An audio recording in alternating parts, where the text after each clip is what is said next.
Alright, someone was making fun of me, I know, the other day about my tight working space. Well, check this out. I got about, I don't know, 2 feet over here. Maybe like a foot and a half. I don't know, maybe 2 feet, who knows. Probably like around 2 feet over there. Another car over here. And I got bolts everywhere. You can't see anything because it's dark as hell. It's a dark cave. And we got, I don't know, 30mm sway bar on this wagon. And just about ready to bolt it up. I got it holding with jack stands. See, I was playing. Camera, ow. Still okay, it's a little dirty now. Yeah, I was planning this for a while. Jack stands work pretty good, but it sucks they don't have the car high enough, so to work with that distance right there. I'm lucky my frame holds and nuts trip out the frame.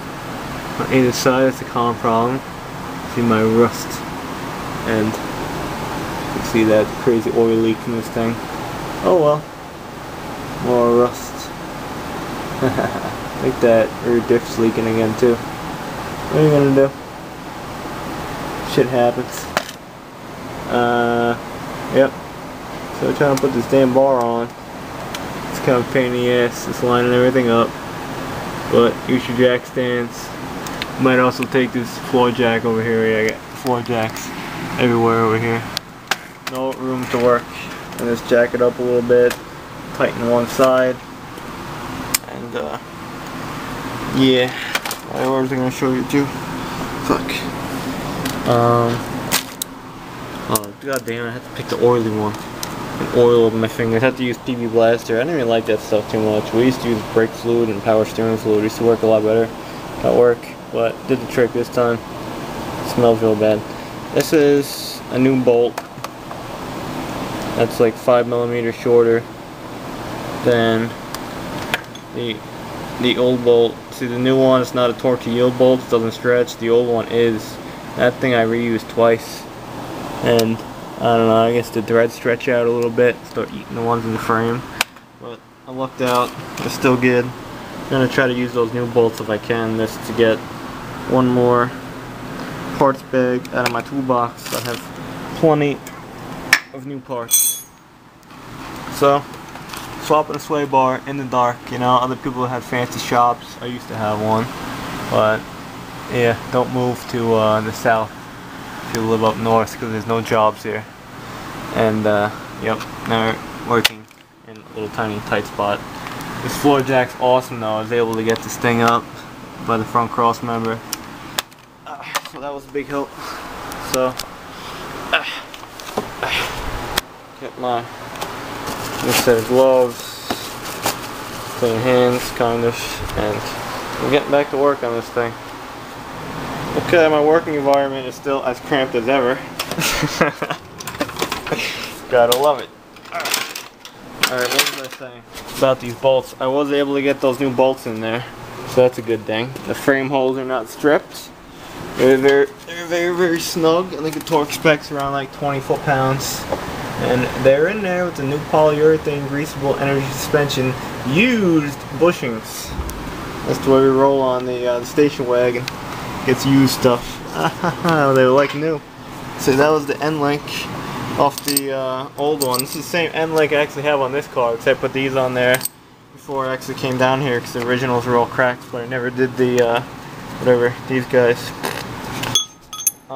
As you see, the wagon sits a little bit taller than an Apollo would, so it comes with a longer bolt, also a longer spacer. So what I'm just doing, I'm using the washers and the rubbers for the energy suspension end link, and the bolt and the spacer on this car with the end links. These are the old Moog ones.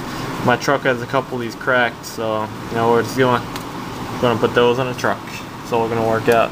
Same size. Awesome. So if anyone's not familiar with the end link, how it even goes on a car, a couple of YouTubers probably are wondering. There's a little nut on top. Take a nut off. There's a washer. Then there's the upper one. And then your sway bar goes over here. Take that off. And there's another bushing that sandwiches on the bottom. You gotta note the little end thing with the little bump that goes, that sandwiches each other. like this. Hold on, like that. So it holds. You have like those two halves, holds in nice and tight. Also, same deal with the bottom with the control arm. Then you have this little washer, little spacer, another washer, rubber, and you can make a mess all over the floor and figure this out later. And the bottom piece.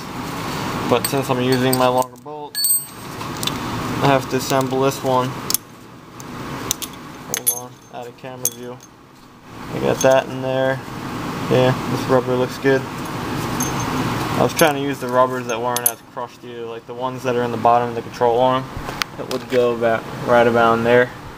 Kind of see where that one is in the distance. I don't want to move around, I'm lazy. Yep, that would work like that. And wait, let's put our other parts around. I'm not using this one. Yeah, these are the parts we're using. I'm still missing a freaking washer. I don't know what I do with it.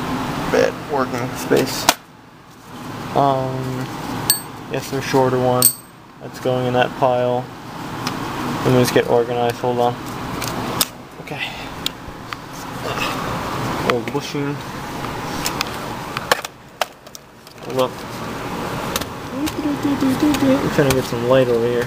So I can't see at all. I work in a dungeon. Oh. I worked on these cars so many times at night.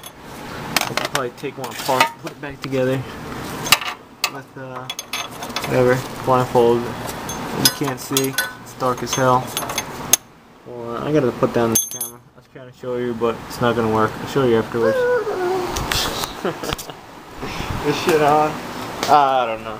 Anyway, last video I was explaining about these end links. Well, they don't work. You have to use the. Oh, hold on. There you go. You got to use the short Impala ones. As you see, it's hard to tighten up. So you know they're gonna have a little space in there.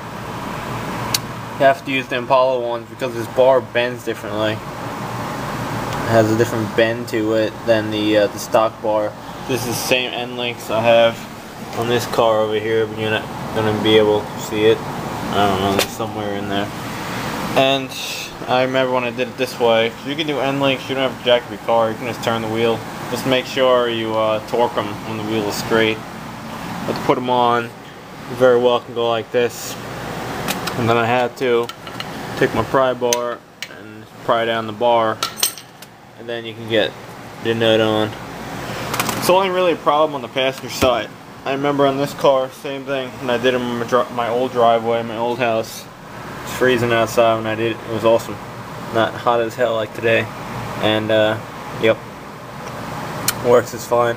So I gotta turn the wheels, or I'll jack up this car. I don't even know. Probably just jack it up, be easier. So have no room. Sucks. Next time, or whenever I have enough money for a house, definitely buying a lift. It's like the first thing. Yep. Yeah. I guess I'm just gonna jack this thing up now. But make a little video. You can't use the longer ones. You have to use the Impala ones. That sucks. Impala sized, pre-sized, lowered size. See. And there. This sits a little bit higher. The station wagon springs. The old things. Still solid. Clean them up. Paint them. Keep them. Get your path. Yeah, so enough with this. I'm gonna jack this up, put this end link on, and then I should be good to go. It's gonna work nice.